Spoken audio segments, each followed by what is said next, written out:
విద్య అంటే యా విద్య సా విముక్తయే, అంటే ఏ విద్య అయితే మనం నేర్చుకుంటామో ఆ విద్య ద్వారా మనకు సదసద్వివేకం కలిగి మంచి మార్గాన్ని అన్వేషణ చేసుకునేటువంటి, మంచి మార్గంలో పయనించేటువంటి ఒక విలక్షణమైనటువంటి యోగ్యత మనకు కలగాలి. అది చదువు యొక్క సారభూతమైనటువంటి విశేషం. వారినే జ్ఞానవంతులు అని అంటారు.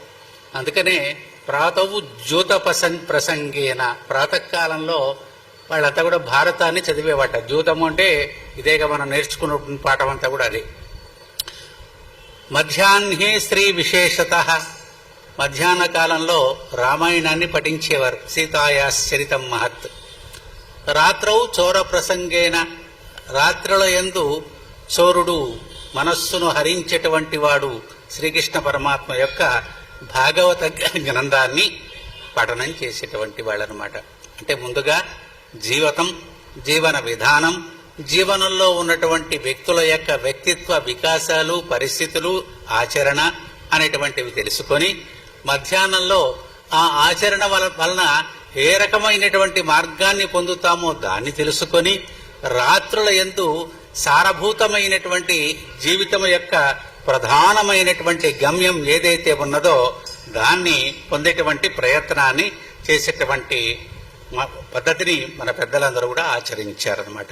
అందుకనే మనం అందరం కూడా దానిని పొందాలి కనుక వాటిని పొందే ప్రయత్నం మనమంతా కూడా చేస్తున్నాం. కాబట్టి నిన్న రోమశ మహర్షి విశేషానంతా కూడా చెప్పిన తర్వాత, అర్జునుడు లేకుండా పాండవులు అతని కొరకు ఉత్కంఠగా 5 సంవత్సరాలు ఎదురు చూస్తూ, ఈ 5 సంవత్సరాలు కూడా నియతమైనటువంటి ఆహారంతో తమతో వచ్చినటువంటి వారందరినీ పోషణ చేస్తూ జప హోమాలతో వాళ్ళంతా కూడా కాలాన్ని గడుపుతూ ఉన్నారన్నమాట. ఈ నేపథ్యంలో మరొక విశేషాన్ని మనకి వైశంపాయనుల వారు చెబుతూ ఉన్నారు. జనమేజయుడు అడిగితే వైశంపాయన ఉవాచ, వైశంపాయనుల వారు చెబుతున్నారు, తేషాం తశ్చరితం శ్రుత్వా మనుష్యాతీతమద్భుతం చింతాశోకపరీతాత్మా మణ్యునాభిపరిప్లుతః దీర్ఘముష్ణంచ నిశ్వస్య ధృతరాష్ట్రోంబికాసుతః అబ్రవీత్ సంజయం సూతం ఆమంత్ర్య పురుషర్షభా. ఏమని చెప్తున్నాడు అనంటే, జనమేజయ, అంబికాసుతుడైనటువంటి ధృతరాష్ట్ర మహారాజు మనుష్యునకు అతీతమైనటువంటి ఆశ్చర్యకరమైనటువంటి పాండవులు చేస్తున్నటువంటి వృత్తాంతానంతా కూడా విని మనస్సులో విచారంతో, దుఃఖంతో, వ్యాకులమైనటువంటి మనస్సుతో, కోపంతో రగిలిపోయి వేడి నిట్టూర్పులతో సంజయ్ని పిలిచి ఈ రకంగా మాట్లాడుతూ ఉన్నారు.